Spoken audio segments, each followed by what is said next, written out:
الحمد لله الذي أرسل رسوله بالهدى ودين الحق ليظهره على الدين كله ولو كره المشركون.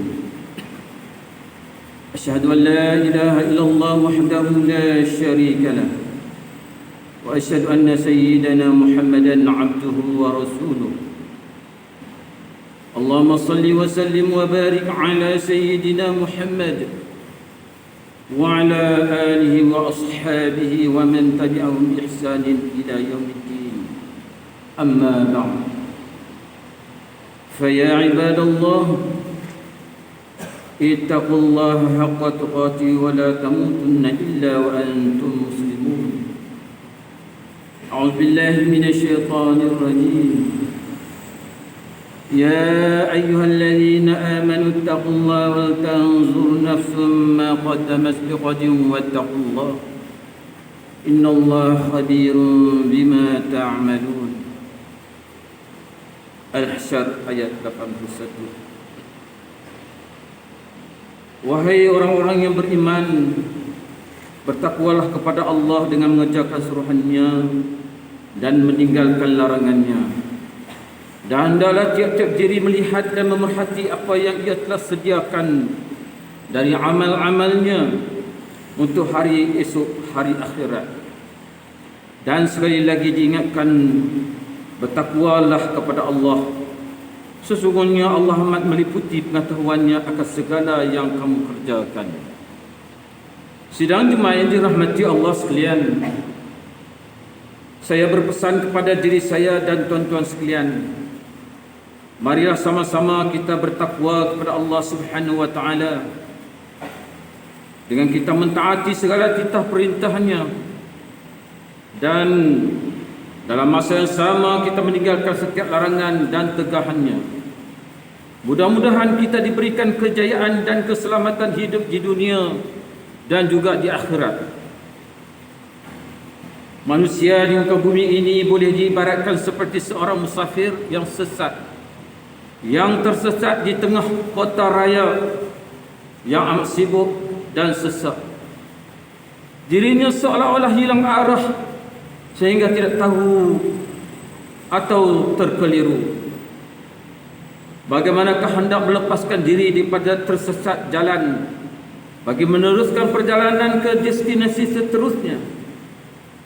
Akhirnya datang seorang pegawai polis trafik yang bersedia membantu dengan menawarkan khidmat untuk menunjukkan arah jalan yang betul. Namun sebaliknya pula berlaku apabila sang musafir itu gagal untuk memanfaatkan kehadiran dan bantuan pegawai polis tersebut, seolah terpukau, dia amat teruja dan terpesona serta mengagumi kehebatan yang terselah pada uniform yang dipakai oleh pegawai polis itu saja.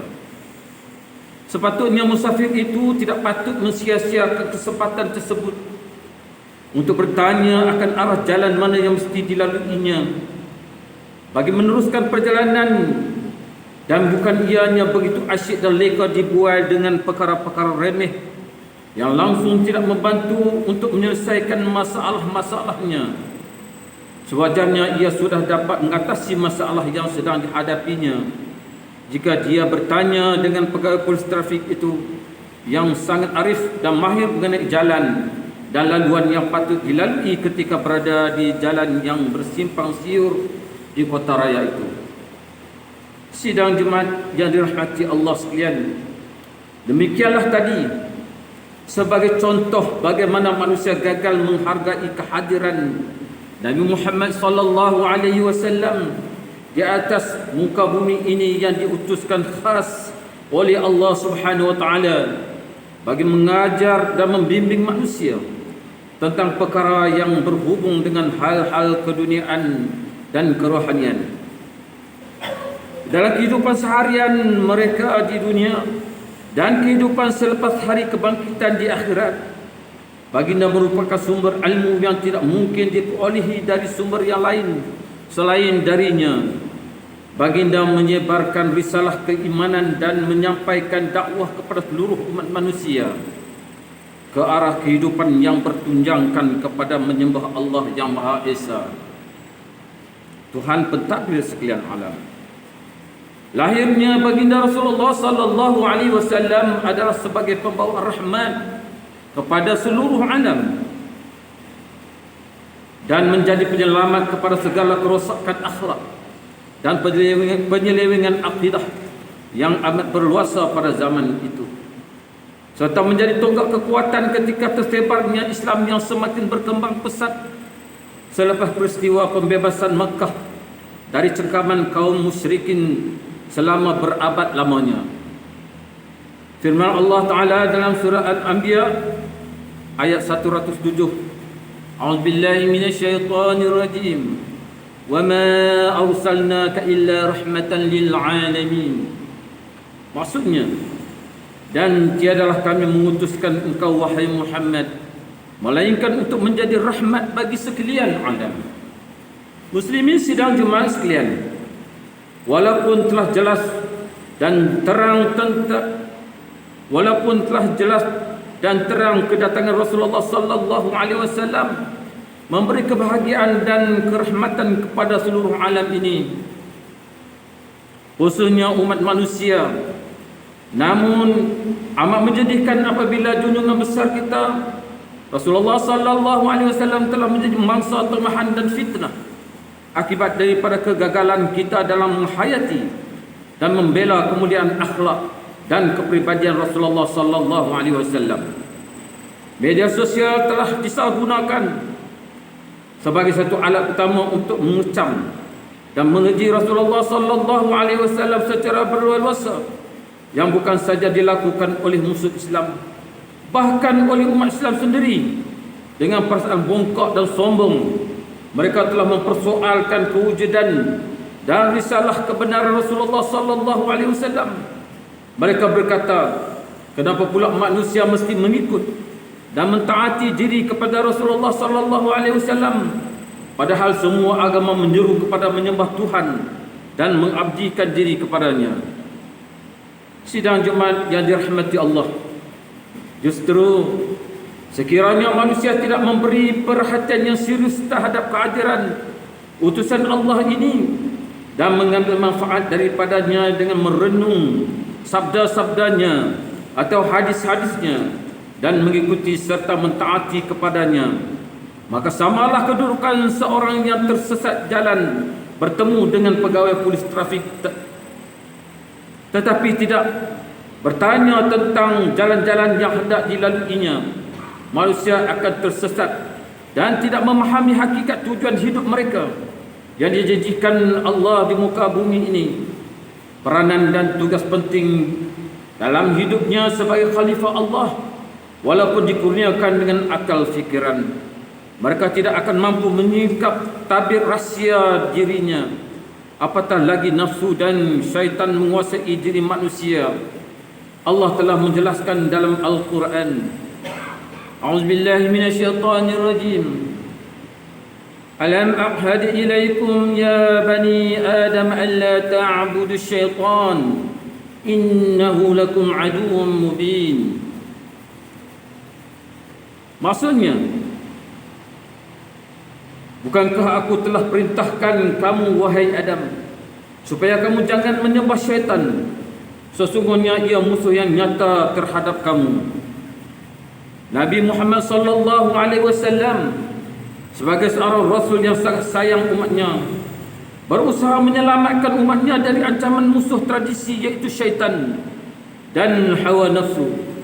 Baginda mendidik umatnya supaya sentiasa berwaspada dan berusaha melawan musuh tersebut yang menaruh dendam terhadap generasi manusia sehingga hari kiamat.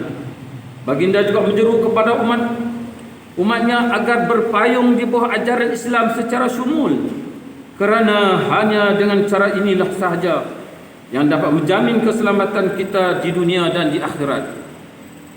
Sidang hadirin Jumaat yang dirahmati Allah sekalian, mimbar ini mengambil kesempatan untuk mengingatkan kepada kita semua bahawa sehingga hari ini kita masih dibelenggu dengan wabak COVID-19 yang masih tidak menunjukkan tanda-tanda penurunan, Sehingga kini wabak ini telah menjangkiti hampir 44 juta orang dan telah mengorbankan 1,2 juta orang di dunia. Bilangan kes di negara kita pula telah menghampiri 30,000 kes dan mengakibatkan kematian hampir 250 orang. Kita di negeri Kedah khususnya tidak terlepas dari gelombang jangkitan ini apabila kes jangkitan positif telah meningkat sehingga 2,050 orang dan 8 kematian direkodkan. Di sini mimbar sekali lagi ingin mengingatkan kepada seluruh jemaah, janganlah kita alfa dan lalai terhadap pematuhan SOP yang telah dikeluarkan. Ingatlah, kita masih lagi menjalani perintah kawalan pergerakan pemulihan PKPP. Sentiasalah menjaga diri kita. Mudah-mudahan Allah sentiasa menjaga dan memelihara kita. A'udzubillahi minasyaitonirrajim. Wala tattabi'il hawa fayudillaka 'an sabilillah. Innal ladzina yadhillu 'an sabilillahi lahum 'adzabun syadidun bima nasu yaumal hisab. Surah Sad ayat 26. Maksudnya, dan janganlah engkau menurut hawa nafsu, kerana yang demikian itu akan menyesatkanmu dari jalan Allah. Sesungguhnya orang-orang yang sesat dari jalan Allah akan beroleh azab yang berat pada hari hitungan amal disebabkan mereka melupakan jalan Allah itu. Barakallahu li wa lakum fil Qur'anil 'azim wa naf'ani wa iyyakum bima fihi minal ayati waz zikril hakim wa taqabbal minni wa minkum tilawatahu innahu huwas sami'ul 'alim. Aqulu qawli hadha wa astaghfirullahal 'azim li wa lakum wa lisairil muslimin wal muslimat wal mu'minina wal mu'minat فاستغفروا فيا فوز المستغفرين ويا نجاة التائبين